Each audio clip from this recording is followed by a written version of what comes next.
Michael Hindsight. Michael Hindsight. That's me, Michael Hindsight. Michael Hindsight is so old that is probably how he reacted as well. He's like, what? What, me? No, dude. That thing is so going. That was me role-playing as Ubisoft. Well, I messed that up, but the thing I did too. I was caught like a deer in the headlights. The thing is, like, I know everyone's been saying this. It's nothing new. Keep asking, like, why would they bring in Michael Ironside to just do Ghost Recon Wildlands DLC shit? Like, you got him there to like do something.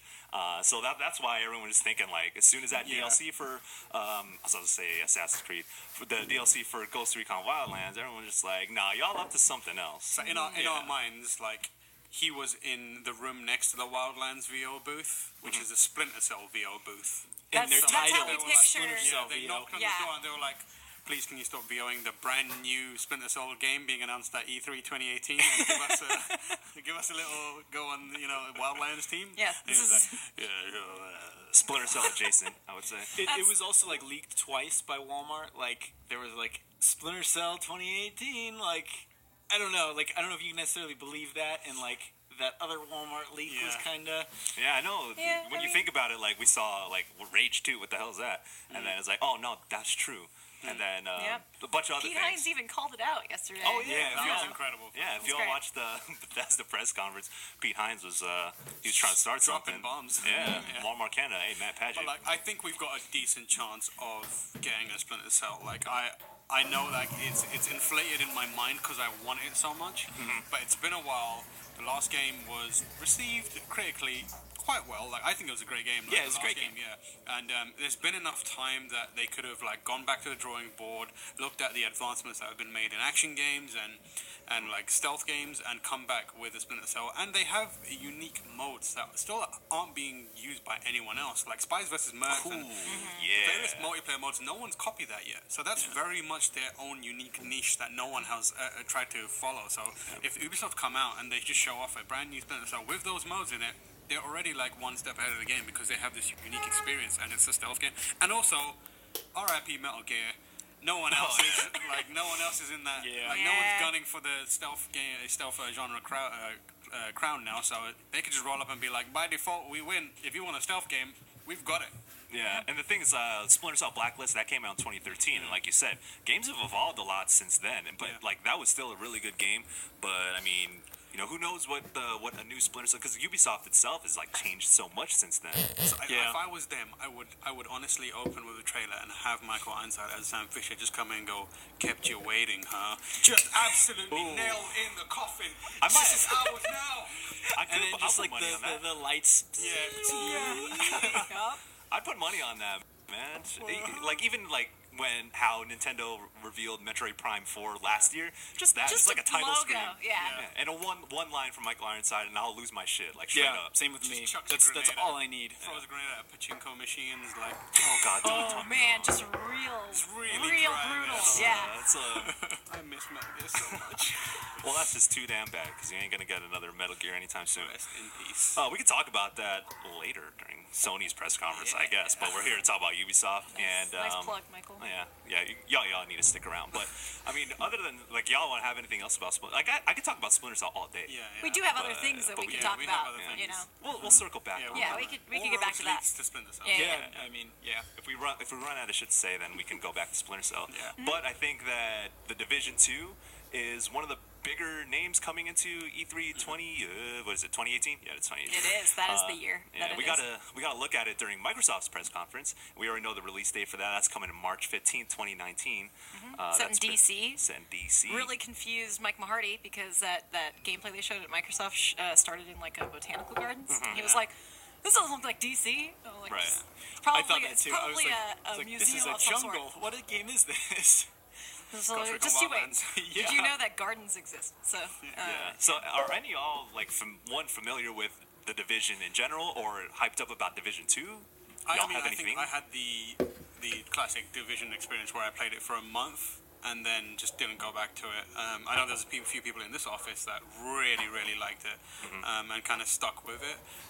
But it didn't get its hooks into me the way that other like persistent or long-term multiplayer games have. I know a lot of people really love it, and I think there's definitely room to improve on it. It's a classic Ubisoft thing where their first game they put out has a lot of great ideas.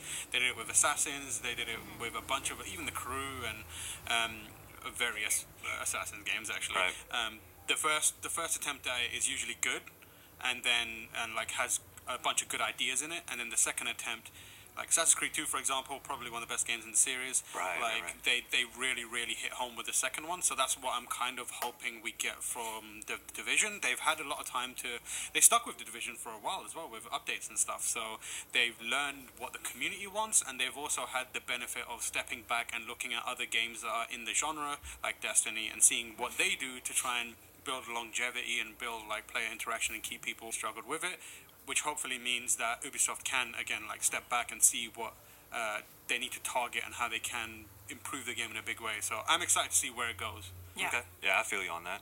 Yeah, for sure. I mean, like, I personally, I don't know, there's not a lot that I've seen yet that's like grabbing me that makes me want to devote the time to it. So I'm hoping that today they show a little bit more about what's different and what could be something that keeps you coming back long term. I do think like one of the things that was pretty dreary for me about the Division was the winter, persistent winter, where it's just kind of like, oh, this is a little depressing. Yeah, I think this summer will be a nice change of pace. This summer is going to be popping with Division. No, but yeah, the winter theme, I was digging it, but after a while, it's kind of like, okay, everything kind of looks the same, and I feel like, especially in Division 1, God, like, I loved it though. I thought it looks. That was my favorite thing about the Division was the setting and like all the car doors. Like, of course I was doing that. I remember people were so amped when they saw that at E3. they released a developer diary specifically talking about how they achieved that, and I was like, you've gone too far. Yeah. Too powerful. oh man, yeah. The interesting thing about the Division, at least in my opinion, was that it's not that I didn't like the Division. I just had different expectations for it, and I think that's how a lot of people felt. So when I finally got my hands on it, I played a little bit of it, but I wasn't too wild about it just because, like I said, it wasn't what I wanted. Not that it didn't match my expectations, it just wasn't what I had hoped. So this one I'm more open to just because I know what I'm getting. And I think I think a lot of people are probably feeling that. And plus, like what Tamora was saying, like hopefully they've refined a lot of those things. They figured out what people want, what they can cut, what they can improve on. Yeah. I think one of the big things that they can, again, another Ubisoft thing is they've had an idea for a multiplayer experience that not a lot of people have tried to copy again. So the Dark Zone stuff, they can really build on that, and because that was really cool. That was a really cool like element of the game that it just felt like it needed a little more refinement and even like developing a little further. So again, hopefully they've been paying attention and figuring out new ways to expand on that, because that could be a really cool, unique hook. Mm-hmm. Yeah.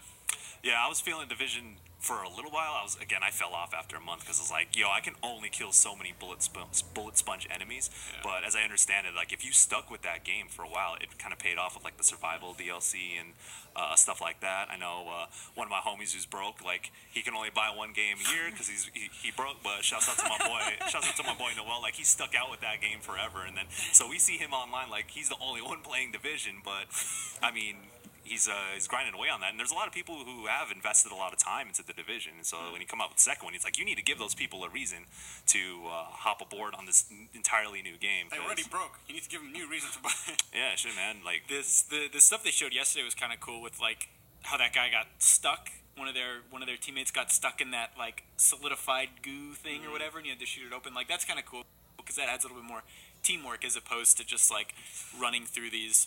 Here's a question: Will we get one of those awkward fake gamer I'm session things? freaking out. No. I thought those were dead, and then they did it in Microsoft.